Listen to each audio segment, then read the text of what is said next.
안녕하세요. 역사를 사랑하는 청년 윤동현입니다. 자, 사람과 침팬지. 누가 더 똑똑할까요? 고민할 필요도 없이 누구나 사람이라고 답할 이 질문에 사람보다 침팬지가 더 똑똑하다고 대답을 하는 사람이 있습니다. 오늘 소개할 책 이 팩트풀니스의 저자 한스 로슬링은 통계학을 연구하고 의사가 되어 여러 가난한 나라에 파견을 가기도 했고 미국 유명 온라인 강연 컨퍼런스 테드의 유명 강사이기도 하며 갭마인더라는 재단을 세워 사람들이 갖고 있는 세상에 대한 오해와 편견을 지우기 위해 노력했습니다. 그렇다면 저자는 우리가 어떤 오해와 편견을 갖고 있다는 것일까요?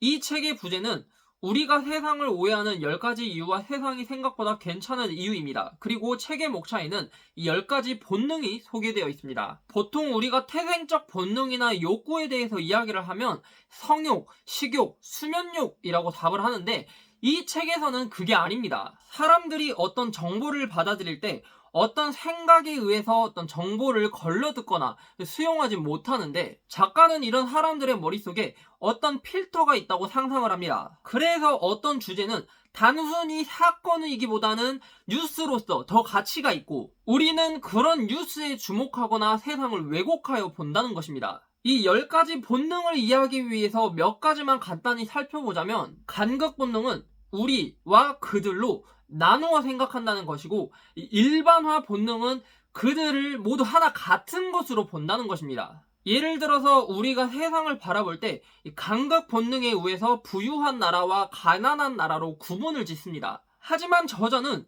우리가 그렇게 구분짓는 나라들이 생각만큼 가난하지 않다고 말합니다. 1965년 전 세계의 국가의 아동 사망률과 2017년의 수치를 비교하면 과거처럼 딱 잘라서 개발도상국과 선진국을 구분할 수도 없고 이러한 현상은 소득, 의료, 교육 모든 면에서 다 똑같이 나타나고 있다는 것입니다. 그래서 저자는 나라를 4단계로 구분하는 방법을 소개하며 우리가 갖고 있는 잘못된 생각을 바꾸는 방법을 제시합니다. 또 우리는 일반화 본능에 의해서 특정 인종이나 성별 그리고 종교 등 어떤 그룹에 있는 사람들을 하나의 성격을 가지고 있다고 간주합니다. 하지만 다수가 그렇게 한다고 해서 모두가 그러는 것은 아니기 때문에 저자는 언론에서 다수라는 표현을 사용할 때 조심해야 한다고 말을 합니다.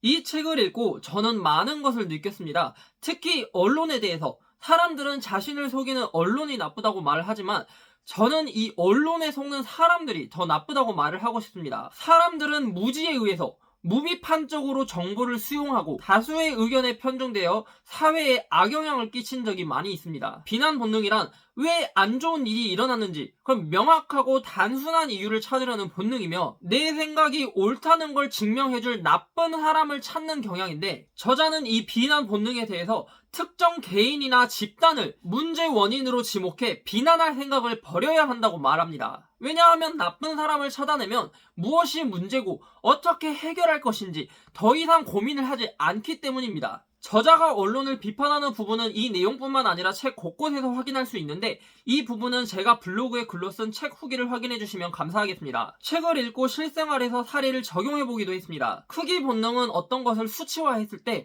사람들이 그 비율을 왜곡하여 실제보다 부풀리거나 숫자 하나만 보고 그 중요성을 잘못 판단하는 성향이 있다는 것입니다. 저자는 이 본능을 해결하기 위해서 절대로 숫자 하나만 보지 말고 그 숫자를 총합으로 나누거나 아니면 다른 숫자와 비교해서 봐야 한다고 말했습니다. 그런데 며칠 전 제가 살고 있는 한 지역의 신문사에서 지역 청년들이 다른 곳으로 떠난다는 기사를 쓰며 도시를 떠나는 청년이 해마다 늘고 있다는 통계청 자료를 쓰고 있었습니다. 그래서 저는 이 같은 통계청 자료로 각 지역별로 총 청년 인구 대비 다른 시도로 이동한 청년 인구의 비율을 비교해 봤는데 그 결과 17개 시도 중에서 밑에서 4번째일 정도로 적었습니다.